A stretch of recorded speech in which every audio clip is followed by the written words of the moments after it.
Welcome.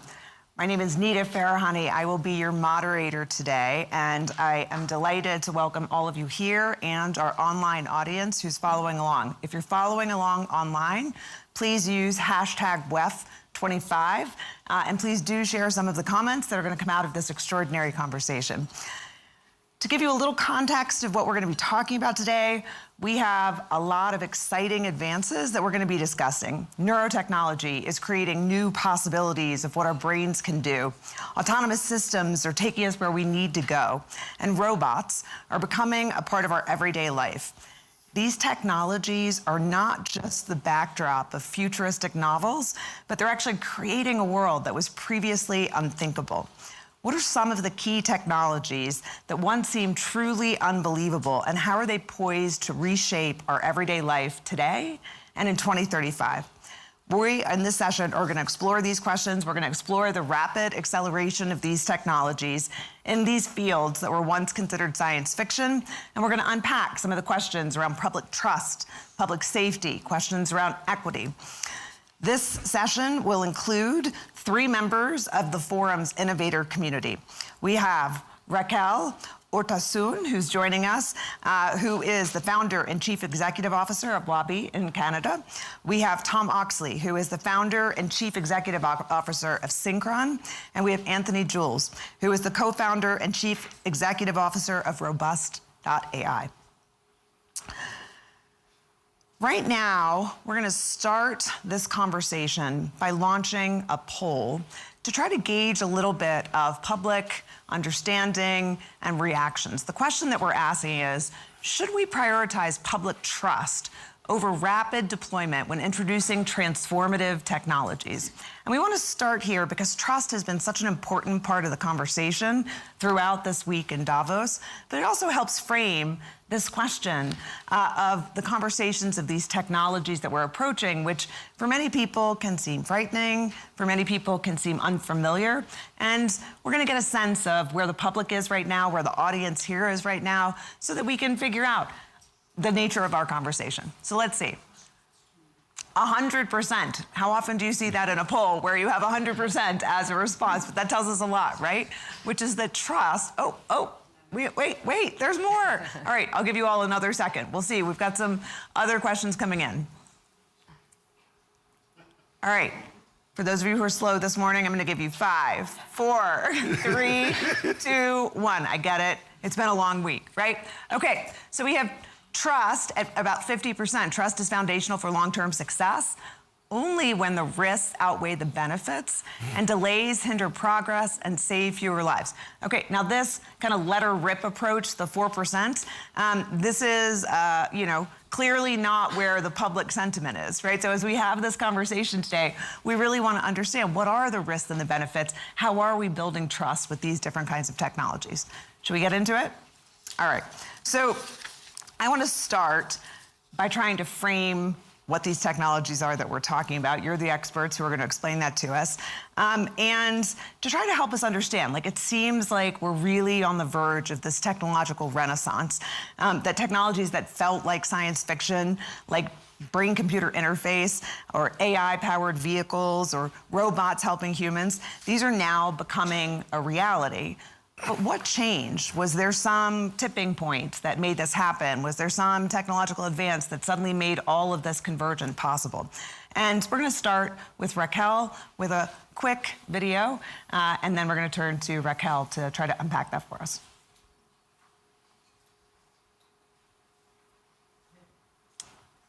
Are we seeing the video here or just online? Right, maybe just online. So I'm going to turn to you, Raquel. All right, and unpack it for us. Tell us a little bit about the backdrop of what you do and help us understand why there's been such great advances in that space. Yeah, so at Wabi, we bring generative AI to the physical world to transform that physical world. And in particular, we are starting with self-driving trucking, which is really ripe for this technology. This is where scaling of robots is going to happen first in the context of self-driving. So there is really like 3 advances, I will say, that have made possible, the fact that now we see deployment on the real world. And this is AI, obviously, the first kind of like big advance in technology, where we went from AI having a secondary role in hand-engineered systems to now being at the forefront, really, of end-to-end approaches that are also probably safe. So there's a big transformation that really brings scalability. Together with compute, it's not by chance that NVIDIA is one of the most valuable companies in the world. And then advances in sensors that are, right now you have really a path to scaling those sensors at, say, unit economics that actually make sense as well. So together, these 3 things really have formed the foundation for what you will see over the next couple of years, which is, self-driving everywhere. And just to make sure we understand self-driving, right? There's different kinds of self-driving. There's self-driving where, like, I have to have my hand on the steering wheel, and then it kind of shakes if I'm not paying attention. It says, pay attention to the road again. And then there's, I'm not even in the front seat of the car, right? So what are we talking about for self-driving? So I'm talking about, what we call level 4 self-driving, which is there is no need for a human at all to intervene. The vehicles drive themselves. And that's where we're going very quickly. And that's where we are going. And, we see today, Waymo deploy in San Francisco. We're going to see self-driving trucks deployed by Waabi this year. And then we will see over the next 2 to 3 years, really, that technology is scaling, significantly. And just, I have young children. I have a 10-year-old and a 5-year-old. Is there any chance they're going to ever learn how to drive a vehicle? Or is that like, by the time they reach the age of driving, is it just, this is a transition right now, but I don't need to worry about teaching them how to drive? My hope is that it will be only if, as a hobby, they actually wanna drive for, the pleasure of it. All right. Sci-fi coming true very quickly, but I'm relieved to know that my 10-year-old will never be behind the wheel of a car. All right, that's exciting. Okay, Tom. Brain-computer interface, tell us what that is. There's lots of, media attention to this issue, lots of hype, but maybe overhype and mischaracterization of it. So tell us first what it is that you do at Synchron, what brain-computer interface is, and then is it moving really rapidly? And if so, why? What are the convergences that's making that possible? So Synchron is a implantable brain-computer interface. We have developed technology that's delivered through a catheter up into the brain. I would say the why now, the field has been, so I'm a neurologist, and this field has been examined in the academic space maybe since the 70s to the 90s in the preclinical space, and then in the 2000s to the 2020s in the early human clinical trial phase, and now we're getting towards a more mature clinical trial phase. There are some very famous, well-known entrepreneurs pursuing this field, and I think so to think on... Is that like a Voldemort thing, like he who shall not be named or something? Well, yeah, there are some different views on why BCI might be needed. And what's actually happening in medicine is that there is a large patient population of people who have conditions that can't be treated, like paralysis, where BCI has emerged as a treatment modality. So with paralysis, your brain can be working, your body can fail, and you depend on other people to exist, to survive.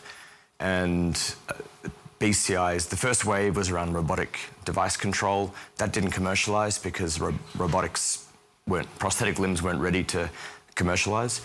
And now, over the last 15 years, as smart devices have proliferated, Internet of Things, BCI control of your phone becomes an incredibly powerful way to reconnect with technology. And for people who are paralyzed, the ability to text message is the top of the list of the things that you want back. So there are 6 or 7 companies now that have emerging out of the academic investment over the last 30 years.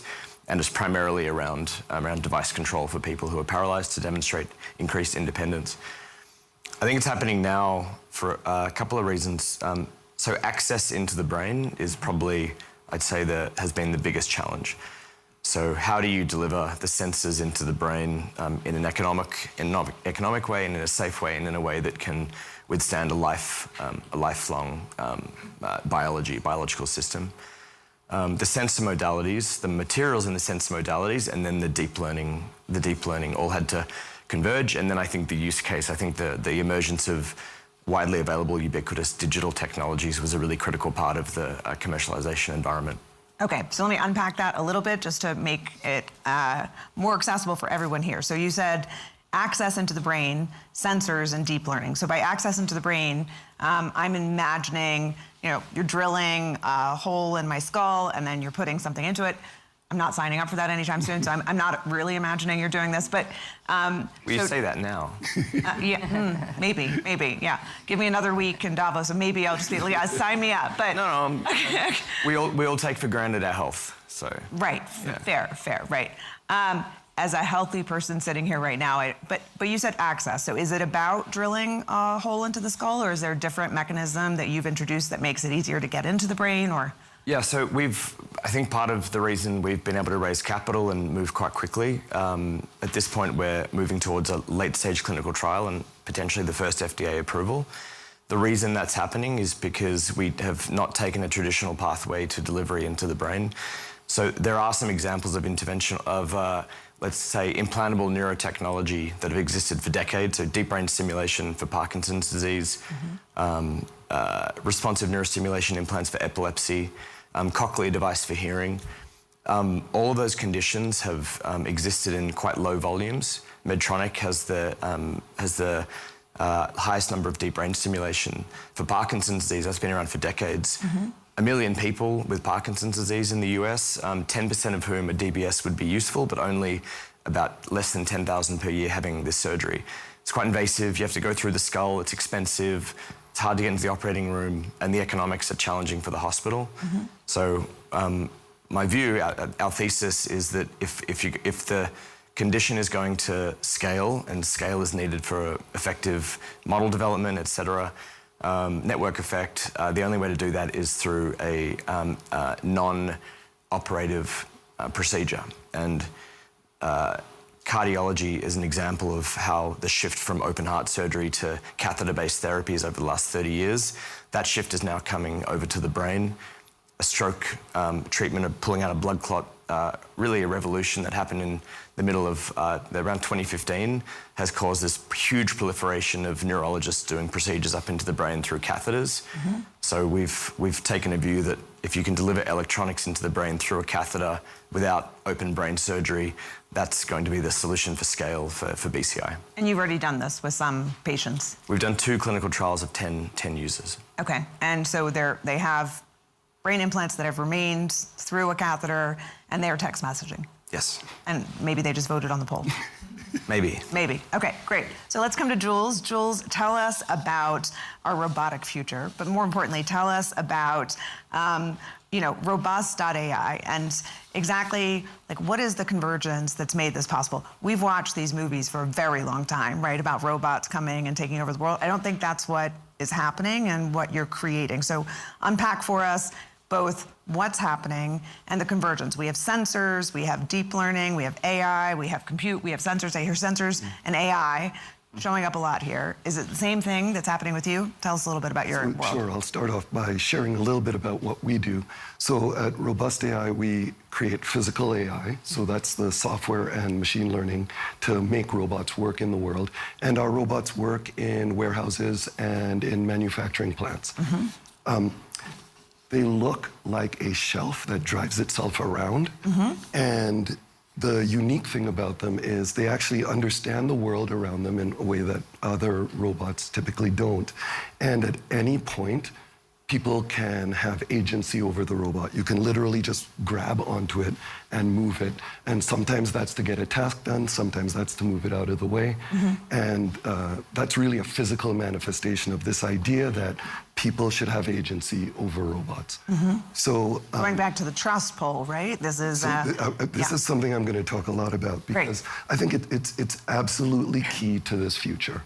So to your question about what has changed, I'm going to ride on the coattails of my other wonderful panelists, especially Raquel.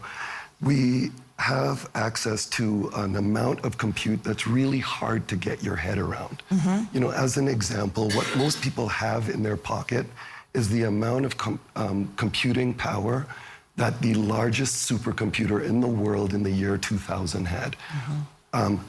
Or the entire computing capability of the planet in 1990. Wow. That's what we all have in our pockets right now. Wow. So you take this level of compute, you take this latest generation of AI, both generative and other types. And now we have the tools to understand the world and put that on a device that's working in and amongst people and smart enough to really get useful work done. So the big thing is big changes in AI, amount of compute, and I'm going to toss in one more thing, which is the cost of developing hardware has come down dramatically. So small teams using things like additive manufacturing, CAD/CAM software can develop very, very impactful products at a relatively low development cost and then a low unit cost. Great. I want to envision these robots a little bit more. I'm grabbing one and walking around. I should not be thinking of like a humanoid robot. I should be thinking of something that looks more like my vacuum cleaner that moves around my house. I've got one of those autonomous vacuum cleaners. No? Imagine literally your shelf in your library. So like this. That and this when you moves want around. a book can drive around and present it to you. But so is it just a delivery robot? Like it's not like it doesn't have hands. It's not going to be my plumber. So what we are starting with is something that can move material around. Okay. But you can also add different modules to it. So it's almost the like we ability to have move different stuff kinds of on. autonomous vehicles here, right? Which is the robots that you're creating are autonomous vehicles. They have sensors as well that can sense the environment in much the same way that your sensors sense the world. Yours are driving people in them. Yours are driving inventory? What are they driving? Yeah, inventory, components, consumables in manufacturing plants. Okay, so what's the biggest use case? It's in manufacturing? The biggest use case is actually in fulfillment in warehouses. So it's, you order a tube of toothpaste, a robot drives up to the shelf where that toothpaste is. Someone puts that on that robot, and then it drives to a packing area where it gets put in a box and sent to you. Okay, so I was at a hotel in New York a few months ago, and I ordered room service, and I ordered coffee, and a robot delivered it to me, right?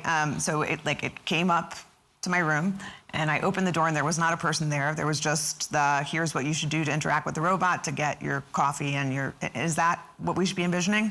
Yeah, I mean, I think that's one example. What we're doing is one morphology, one type of robot.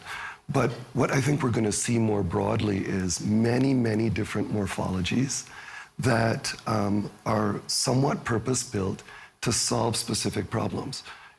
You're going to see robots that roll. You're going to see robots that fly. We have already hundreds of millions of drones. There are robots that sail. There are robots that dive. And, of course, robots that walk. You're going to see more and more humanoids and quadrupeds that actually get around by walking. But you're going to see, I think, even more robots that roll and fly. Okay. So I'm envisioning this world now, which is my daughter isn't driving. People have brain implants. Robots have joined us in our everyday lives. And it does feel a little bit sci-fi. But we're going to unpack the risks and benefits of this, because it sounds exciting, but a little bit terrifying to think about what this future is and how we're navigating it and how you're thinking about navigating these trust issues that have come up. So I want to come back to you, Raquel. And you have this incredible way of testing the AI, right? So, I would imagine as you're trying to test vehicles, you can't put humans in cars and emulate every single scenario that could exist. Like there's some ethical concerns with having a big crash and seeing what happens, things like that, right?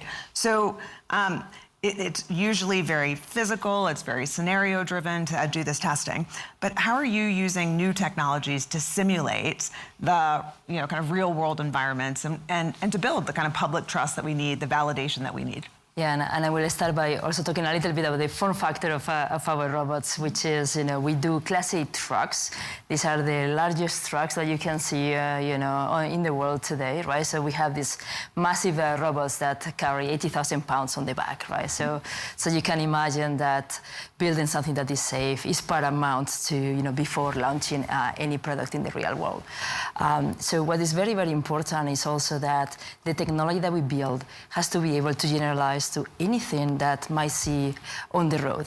Right. And it's impossible to foresee by hand all those different situations, right? So it's important that, the AI system, does much more than just memorization. If you look at, for example, large language models today, they do a lot of memorization, and you need to, reprompt in order for them to, to be able to, give you the answer. So things like this cannot work in the physical world, right? Because consequences of a mistake are tremendous. At the same time, they have to be like super efficient, right? They have to be in a fraction of a second, making a very complicated decision making, which, driving is actually pretty complex in the real world. And then we need to ensure that they are safe. And just being safe is not enough. We need to be able to prove that they're actually safe, right? So there is two things that we need to do. First, build a AI system that is interpretable, that you can validate and verify. So, and that's for the brain of the self-driving vehicle. And on the other side is, well, how do we test, to your question, how do we test that indeed it's actually safe? So, in cities, you can, it's a little bit easier to brute force your testing, in the sense that, the amount of accidents and things, the rate of events is actually higher than if you look at highways. So in long-haul trucking, a lot of our driving is really on, main interstates, for example, in the US, right? And if you look at this rate of events, property damage is every 100,000 miles. If you look at a small bodily injury, every million miles. If you have a severe accident, 10 million miles. Death on the road, and this is humans, right? 100 million miles. Now, you want to prove this is statistically significant, so you need to see those events several times, right? So, you are in the billions of miles. And a human can only drive 80,000 miles per year. It's like, how many trucks do I need driving for how many years in order to be able to show that this technology is indeed safe, right? So that doesn't work. So you need to come up with a very different type of testing. And that's where simulation is a must. And people talk about simulation in the industry and self-driving for a while, but what is missing is, it's not about simulating many scenarios of billions of miles or whatever. Is your simulator really realistic? Can you prove scientifically that driving on simulation, you actually observe exactly the same things as driving in the real world? And that's where we have, a big breakthrough, which is with Webby World, which is the only simulator where you can actually indeed prove that. So now you have the answer to the data problem, right? Where suddenly, with no risk, right, because it's running on the cloud at the scale, you can test the system under any possible condition. And that has been a tremendous enabler for building the safety case, building the trust, and at the same time to train the system, because all that information just gets passed to the AI system that actually gets better and better. So now you have these two AI systems interplaying, and where one is the teacher, right, that plays adversary, and the other one is the brain of the self-driving vehicle that actually is learning as it's experiencing the simulator. And it's really interesting that the answer to safety oftentimes is AI, and it's for safety of another AI system, which is a very, very, kind of like provocative thought as well. Now, just because the title of our session here is around sci-fi, should I be envisioning like the Matrix, and it's all being like tested in the Matrix or something? But we are not in the Matrix. And so it's like simulating, there's a Matrix world that's testing everything, and then we're using the cars in the real world because it's gone through what feels exactly like the real world. One small question on this. I saw somebody post on social media the other day that they were recording their car. They had a Tesla, and they were at a stop where a train was crossing. And they showed what the car was seeing in its sensors, and it wasn't seeing a train going by. It kept flashing up different trucks and trying to make sense of what it was that it was seeing. Does the simulator help it then understand when it gets to a truck that it's a truck versus it's a train, and take it through those simulations? Yeah, absolutely. And, I will also go back to your question or your thought about are you in the Matrix versus not. So what is very interesting is with the simulator, what we do is actually we digitally clone the world automatically. So, if we see you once on the street, you will be part of Wabi world, and you will actually be in the matrix. So think about that for a second. Wow. Okay. Now going back for. Well, no. Let me. I'm going to leave the matrix for a minute. I'm going to come to Tom. Tom, tell me we're not in the matrix. But Tom, we met actually, through I published a book called The Battle for Your Brain. It was looking at a lot of the advances in brain-computer interface, and there's been a lot of public conversation around both the benefits and the potential risks and just this transformative world that may come forward. A lot of people are talking about data privacy issues across many different contexts, but also with brain-computer interface. Now, personally, I think in this space, right, in implanted brain-computer technology, it's so highly regulated. It's a very different conversation than in perhaps a consumer wearable world. But I'm hoping you can address, there's so many sci-fi scenarios of we're going to merge with AI and we're going to use brain-computer interface to merge with AI. And tell us what the real story is about how you're thinking about risks and benefits. Like, who is the technology really going to change lives for in the short term and in the long term? You mentioned some of them in your previous answer, but I want you to help us understand some of those risks as well. Okay, so I think in the short term, for like maybe decades, maybe 2 decades, this implantable BCI will be for people who have major conditions. So the FDA in the US, the regulatory body, they have a definition of implantable, of a BCI being a neuroprosthesis. So a neuroprosthesis is a medical device that restores a brain function, really a cortical function. So the brain sees, hears, moves, feels, thinks. And so the first wave of BCI are motor BCIs. About a third of your brain is dedicated to motor control. My motor cortex is controlling my hands right now. So the motor system is the kind of bottleneck of your brain engaging with the outside world. A lot of information coming in, not much coming out. So the BCI augments that motor outflow, especially if you have injuries like stroke, spinal cord injury, ALS. It's another mechanism to get data out of the brain. So so there's an ethical question around what does that mean from a privacy perspective. And there's a lot of science fiction stories about where BCI goes, lots of Netflix stories that don't end very well. Black Mirror is an example, a program that is kind of intoxicating and terrifying, which helps think about what the rollout of this technology will be. But the reality is that when I talk to my patients, the whole speculation of, well, what's it going to be like for me in this world where everyone has a brain implant is not useful for the current conversation right now when you've got people who are having severe medical problems that have no therapy. So if you ask someone who is paralyzed and not able to engage with their outside world and totally dependent on other people, are you concerned about privacy?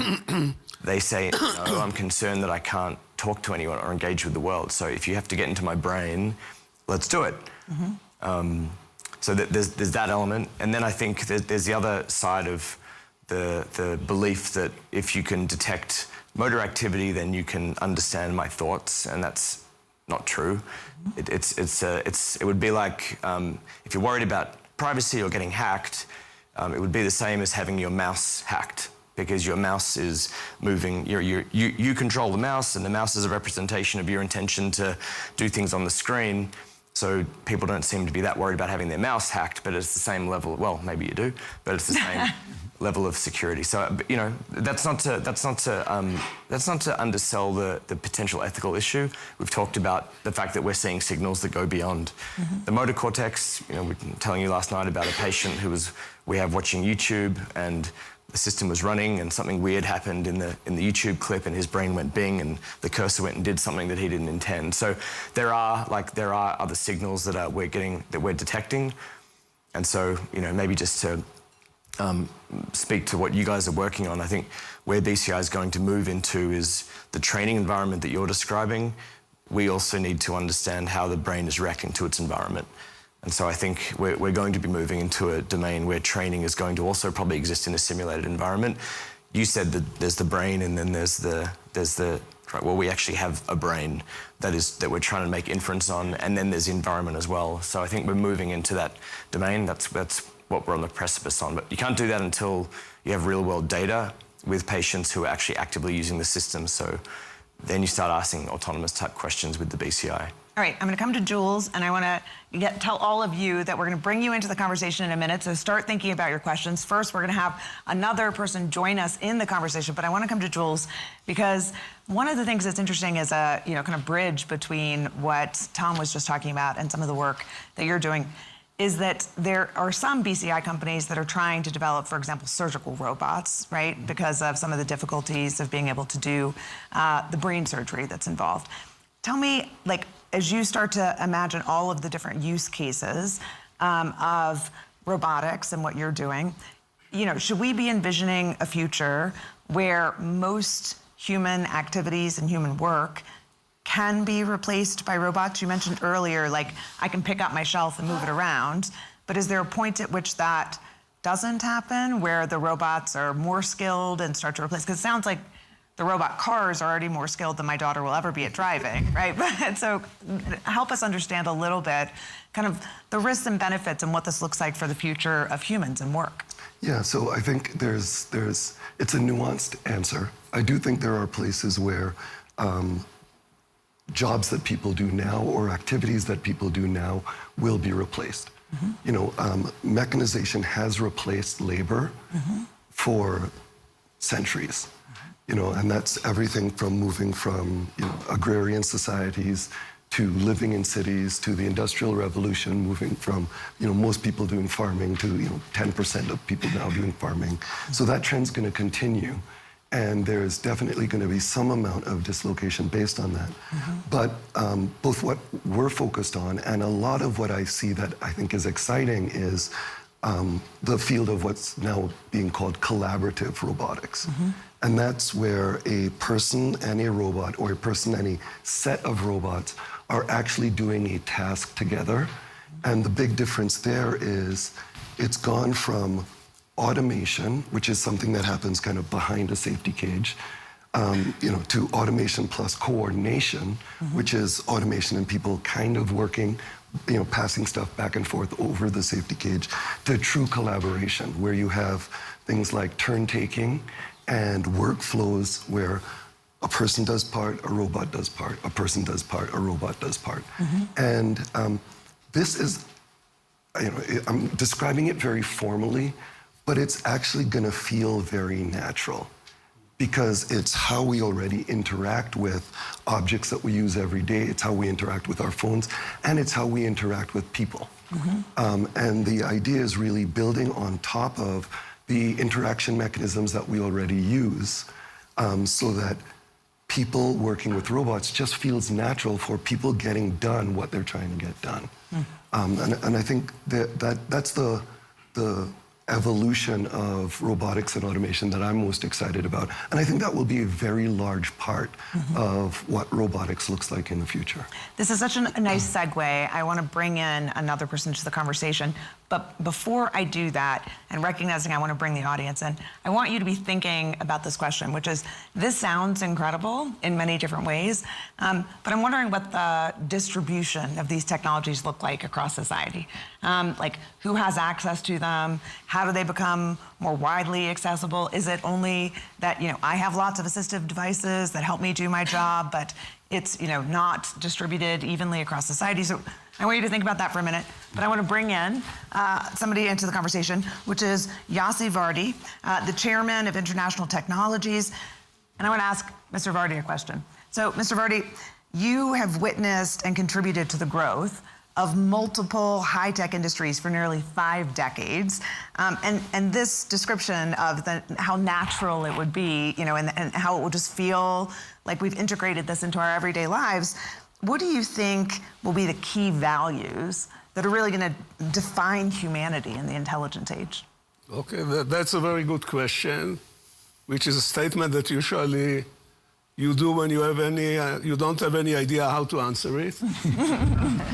But before that, I would like to ask you I have an ethical dilemma that I need your help.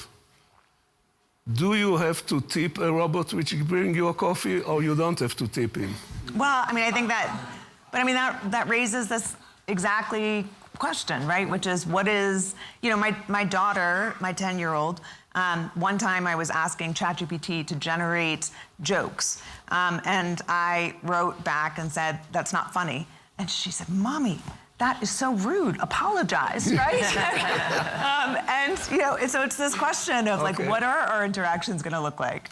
Okay, so all of us are dealing with this issue, the relationship between high tech and humanity, every day, every time we do we operate any technology. When you write a talkback at the back of your mind, you should have the question: am I writing appropriate things, not appropriate things? When you use a tool, technology is, at the end of the day, is a very powerful tool, but it's a tool. At least for the time being, it doesn't think. Maybe it will think, but definitely doesn't exercise judgment, and you have to exercise judgment. The technology changed the magnitude of things, but it didn't change the actual virtues of things. Justice, love, empathy, cruelty, all of them are stay the same, just the technology amplified. What you could do in a small scale, now you can do on a large scale. Will it be good things or bad things? And the dilemmas are all over the time, all over the place. When you talk about autonomous driving, all of us know the common question: if a car has to crash into crowd and you can't avoid it, will it be better to crash onto a young person or to an old person? I don't know how you answer it. At one point of time, I interviewed the Deputy Prime Minister of Slovakia, and he said that Slovakia is the country with the highest number of cars manufactured per capita. And he gave this example, and then I asked him the question: suppose in the crowd you have two people that the car will hurt one of them. One is a taxpayer, an ordinary taxpayer, and the other one is a deputy prime minister of a country who lives on the tax payments of the regular people. Whom should the car go over? He suggested it should go over the deputy prime minister, which I found very altruistic. Well, let's bring in some others to the conversation, but first I'm going to give you each literally 30 seconds because I can see a lot of people have some questions for us. 30 seconds each on this question. Will you allow me, please, 2 seconds just to finish it? Oh, sorry, I didn't realize I interrupted you. 2 seconds. I would like to emphasize the importance of continuing to support and to develop the classes of the faculties of liberal arts, because all the faculties of liberal arts are now suffering from the budgets which go to high tech, and at the end of the day, they are part of this judgment mechanism of what is good, what is bad, etc. So I think that reducing now I have to bring in people. All right? So I'm going to ask you guys to incorporate it in your answers, so I want to bring in the audience. I want you to, having thought about this question of equity, I want you to answer it with whatever questions come from the audience right now, because if not, I'm going to cut off the audience questions, and we're going to come back to this question to figure out how do we make sure that this doesn't create a bigger divide in society, and that it isn't just benefiting, wealthy nations or individuals. Okay. We have 2 microphones in the room. Let's see who has a question. Great. Can we bring a microphone over here, please? Thank you. Stefan Schneider from Sea of Davos. My question goes to the whole panel, and that is, what do you see as a potential misapplication of AI? AI makes sense in the medical field, logistics, organization, but for instance in arts or also in home applications, where do you actually see misapplications of AI, where it's just a designer choice but does not actually bring a use out of it? Okay. I'm going to get a couple more questions on the table. I'm going to see if there's another question, and I'm going to let us then do this as a roundtable. So is there another question as well? Great. Why don't we come here for a question? We do this in our faculty workshops sometimes. We stack a bunch of questions together so we get the questions out on the table and then let people take them. Go ahead. Andreas Schapowal, medical doctor from Switzerland.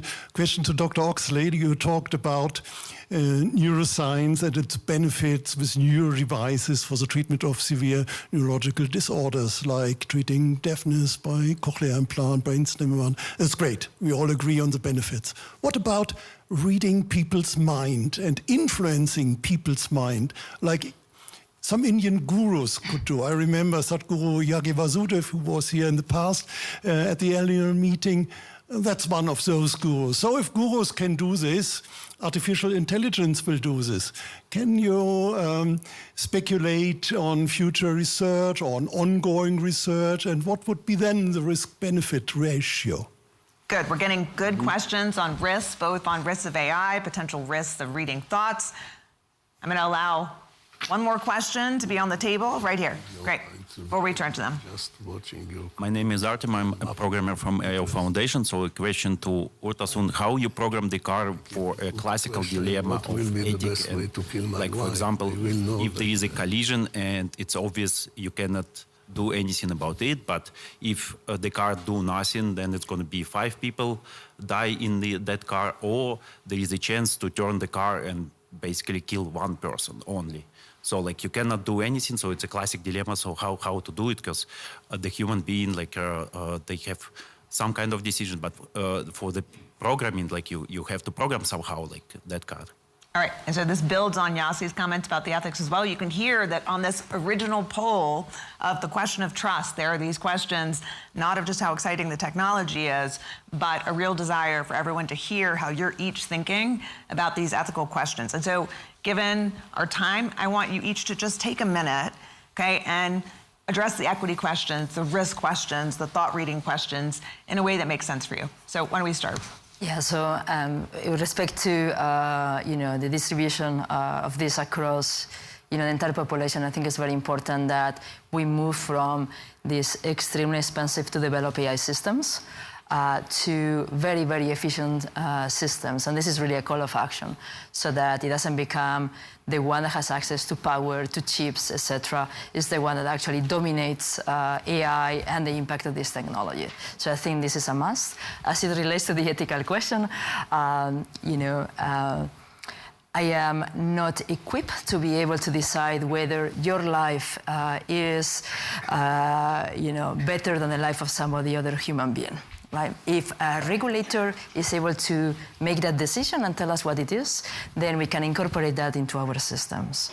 The systems right now are built so that they minimize, in the case that collision is unavoidable, and these are physical systems, it might be because somebody is doing something wrong, not necessarily us, right?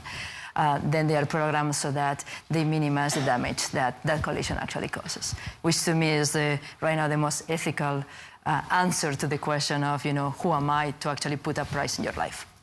All right, I'm coming to you next, Anthony. So you have lots of interesting questions here on ethics.